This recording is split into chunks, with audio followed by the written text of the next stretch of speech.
जिला संस्कृति भवन ठारे जिला स्तरीय निर्माण श्रमिक कल्याण समारोह पालित होइछि। उक्त बैठक में मुख्य अतिथि भाव स्थानीय मान्यवर विधायक श्रीजुक्त सुनील कुमार महांती, अतिथि भाव में अतिरिक्त जिलापाल श्रीजुक्त शरद चंद्र बेहेरा जोग देइथिले। बैठकर अतिथि भाव में जिला श्रमिक मिशन जिला श्रम अधिकारी प्रज्ञा मैडम स्वागत भाषण देइथिले। उक्त बैठक में जिलू 986 जन हिताधिकारी को डेमो माध्यम चेक प्रदान करा जाइथिला। उक्त भत्ता यथा मृत्युकालीन भत्ता, शिक्षा, झील मानक विवाह करने पई सहायक राशि, प्रस्तुतिकालीन भत्ता प्रदान करा जाइथिला। पुरी जिला रेजिस्टर करिथिबा अणकुशली संगठन 1,60,000 रेजिस्ट्रेशन करिसेंती एवं 11,000 कुशली संगठन रेजिस्ट्रेशन करिसेंती। मोट 986 जन हिताधिकारी मध्यरु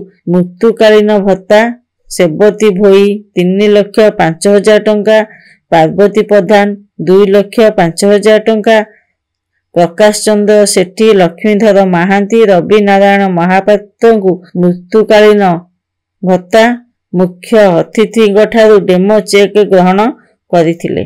विवाह भत्ता झील मानक पई महेश्वर साहू 50,000 और रघुनाथ महांती डेमो चेक दिया जाइथिला। शिक्षा माध्यम पिलांक शिक्षकता श्री गदाधर प्रधान 40,000, मंजुलता राउत 40,000, भाग्यधर साहू 40,000 लेखाए डेमो चेक प्रदान करा जाइथिला। मोट हिताधिकारी मानकु भत्ता सीधा सड़क बैंक अकाउंट को जीव।